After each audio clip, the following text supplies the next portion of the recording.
Hi students, तो चलिए हम लोग स्टार्ट करते हैं क्वेश्चन आंसर वाला पोर्शन अपना ऑड ऑन सॉलिट्यूड का। Answer the following question very briefly. How many of you want to be happy? What leads to happiness? आप में से कितने लोग खुश रहना चाहते हैं और खुश रहने के लिए क्या चीज़ की आवश्यकता होती है? Everybody on this earth wants to be happy in life. Happiness comes from satisfaction, and satisfaction is attained if one is self-sufficient in the basic need of life, like bread, clothing, and housing. The other requirements can be earned. तो पृथ्वी पर जितने भी लोग हैं सब सुखी जीवन चाहते हैं। कोई नहीं चाहते कि हम कष्ट में जीवन जिए। और खुशी आती कहाँ से? तो सबसे पहले सेटिस्फैक्शन होना ज़रूरी है कि आप कोई भी चीज़ से सेटिस्फाइड हो जाए। जो है आपके पास, मान लीजिए उसमें अगर आप संतुष्ट हैं तो आप खुश हैं। हम लोग तो पोएम में यही पढ़े ना। और सेल्फ सेटिस्फैक्शन आएगा कहाँ से आपको? तो बेसिक नीड्स यानी कि जीवन जीने के लिए जो भी चीज़ आवश्यक है, जैसे हम लोग जानते हैं ना कि रोटी, कपड़ा और मकान, ये तीन चीज़ अगर आपके लाइफ में, और बाकी चीज़ रिक्वायरमेंट्स जो हमारे हैं उनको तो हम अर्न कर सकते हैं।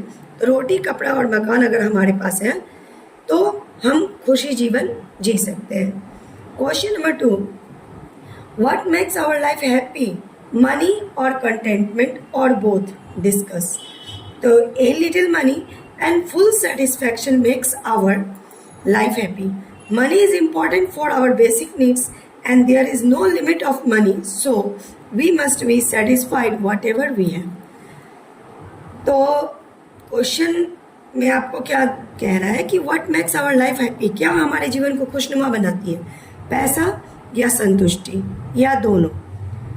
तो थोड़ा पैसा भी अगर है तो जीवन खुशमय हो सकता है, लेकिन सेटिस्फैक्शन पूरा होना चाहिए, संतुष्टि पूर्ण रूप से होनी चाहिए।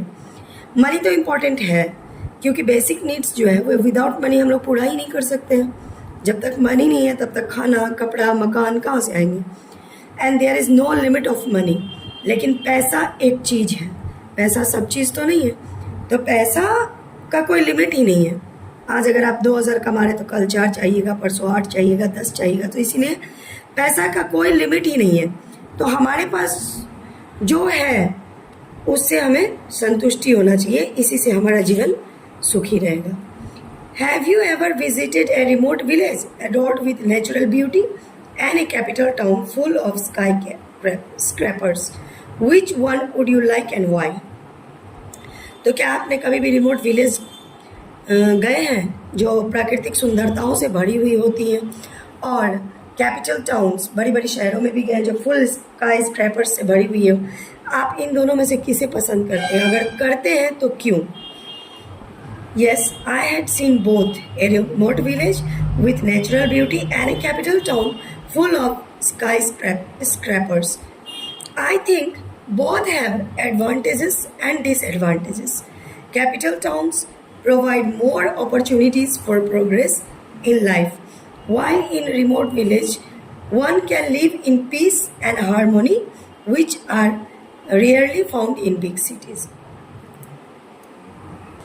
हाँ, मैंने दोनों जगह को विजिट किया, यानी मैंने दोनों जगह को देखा है। एक रिमोट विलेज को भी देखा है और कैपिटल टाउन को भी देखा है। तो मेरे हिसाब से दोनों का अपना अपना एडवांटेज और डिसएडवांटेजेस है।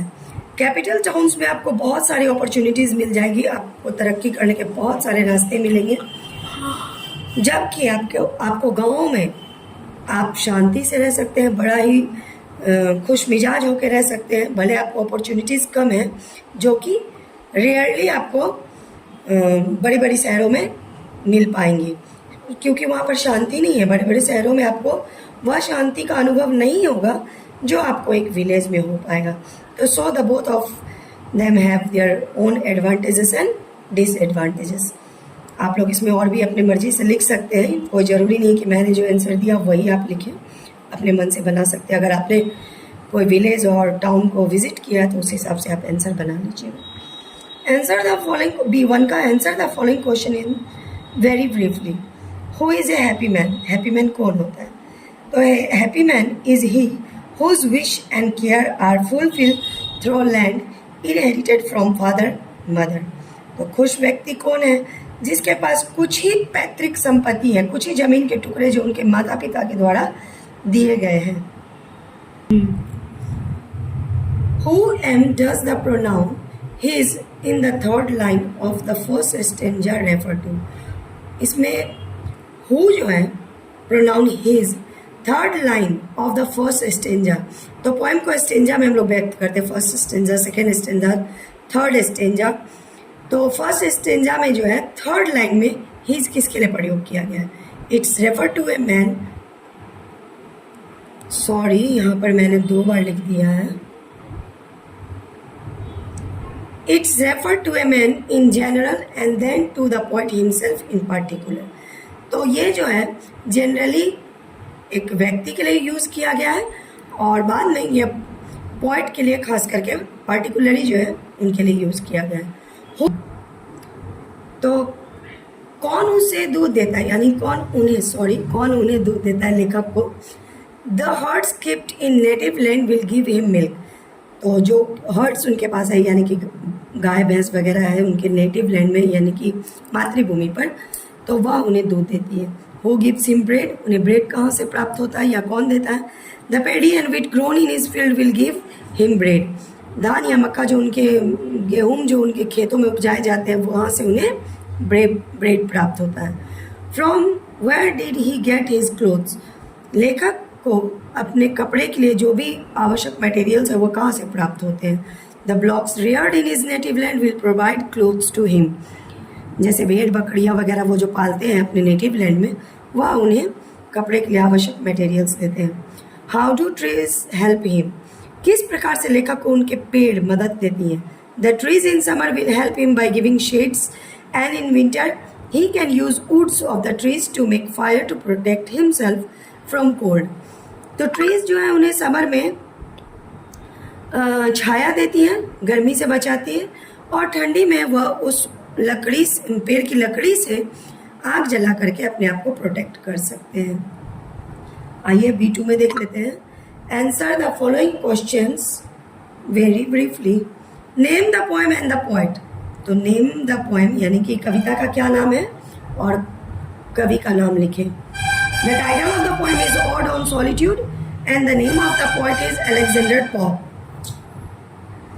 तो पोएम का जो नाम है वह है ऑड ऑन सॉलिट्यूड और जो कवि हैं उनका नाम है Alexander Pope. Who is a blessed man, तो ब्लेस्ड मैन कौन है? A blessed man is he who has get a piece of land from his parents where he can breathe air directly from his native land. तो blessed man वही होता है जिसे एक टुकड़ा भी अपने माता पिता से प्राप्त हो जमीन का, जहाँ पर वह अपने ज़मीन पर खुली सांस ले सकते हैं। Question number 3, how does a happy man spend his time. एक खुश व्यक्ति किस प्रकार से अपना समय को व्यतीत करते हैं? A happy man spends his time with sound sleep at night, gets nice recreation with innocence during day and have meditation as per his wish. तो हम लोग कल पढ़े थे कि खुश व्यक्ति वही होता है जिन्हें अच्छी नींद आती है रात में, जो रिक्रिएशन करते हैं यानी मनोरंजन भी कर लेते हैं, जो ये इनोसेंस होते हैं यानी छल प्रपंच से दूर होते हैं, और जो मेडिटेशन भी कर लेते हैं। जैसे उनके विश है उस हिसाब से मेडिटेशन करते, जो भी उनके आराध्य देव हैं उनका वो मेडिटेशन करते होंगे maybe. Whom does me refer to in the last stanza. तो whom does me last stanza में किसको रेफर कर रहे हैं? Me in the poem again stands for the poet himself. फिर से मी जो है कवि के लिए ही उपयोग किया गया है। What do you mean by slide soft away. तो आप स्लाइड सॉफ्ट अवे से क्या समझते हैं? Slide soft away refers to the passing of days, months and years smoothly. तो हम लोग कविता में पढ़े हैं कि स्लाइड सॉफ्ट अवे रेफर क्या करता है कि किसी का दिन, महीना और साल किस प्रकार से स्मूथली व्यतीत होती है। Question number 6, what does the poet wish for after death. कवि की क्या कामना है उनकी मृत्यु के बाद? The poet does not like that his death is noticed by anybody, and then again there should not be any sign of identification on his grave. तो कभी यह नहीं चाहते हैं कि उनकी जो मृत्यु हो उसे कोई नोटिस करे, और फिर उनको जब वो मरे यानी उन्हें जब कब्र में दफनाया जाए तो उस पर कोई साइन ही नहीं होना चाहिए। Question number 7, how does the poet want to live? कवि किस प्रकार से रहना चाहते थे, जीवन जीना चाहते थे? He wants to live unseen and unknown. आप इसको इन्वर्टेड कोमा में डाल सकते हैं। He wants to live unseen and unknown. वह अनदेखा और अनजाना की तरह जीवन जीना चाहते थे। Question number 8, how does the poet want to die? Poet किस तरह से मृत्यु प्राप्त करना चाहते थे? The poet want to die unlimited without any grievance of his any wish left unfulfilled। तो कवि जो है अनलिमिटेड की तरह मृत्यु प्राप्त करना चाहते थे, जैसे उनकी कोई इच्छा ऐसी ना हो जो अनफुलफिल्ड हो। What are the features of a happy man? तो एक सुखी या खुश व्यक्ति का क्या सब फीचर्स होता है? The main feature of a happy man, happy life is contentment with whatever we have. It is through this contentment that one enjoys peace of mind, good health and sound sleep. तो एक खुशनुमा व्यक्ति का क्या features होता है कि सबसे पहले तो वह संतुष्ट हो जो उसके पास है, और यह संतुष्टि जो है हमें क्या एंजॉय देता है? पीस ऑफ माइंड, यानी कि दिमाग में जो हमें शांति होती है, उथल पुथल ना मचे, अच्छे स्वास्थ्य एंड एकदम अच्छी नींद, जो रात में हम लोग बिना चिंता फिक्र के आराम से सो सकते हैं। तो बच्चों आप लोग वीडियो को देखिए, आपका एग्ज़ाम का बहुत कम समय, मैं बार बार बता रही हूँ कि आप लोग वीडियो को देखिए, अपने इंग्लिश को इम्प्रूव कीजिए और कमेंट करके बताइए कि वीडियो आप लोगों को कैसा लग रहा है। कहीं कोई प्रॉब्लम है तो उसे भी आप लोग बता सकते हैं कमेंट सेक्शन में। मैं पूरी कोशिश करूँगी कि और इम्प्रूव करूँ अपने आप को। तो थैंक यू। अगर वीडियो पसंद आए तो लाइक कीजिए, शेयर कीजिए और मेरे चैनल को सब्सक्राइब कीजिए। पढ़ते रहिए, देखते रहिए।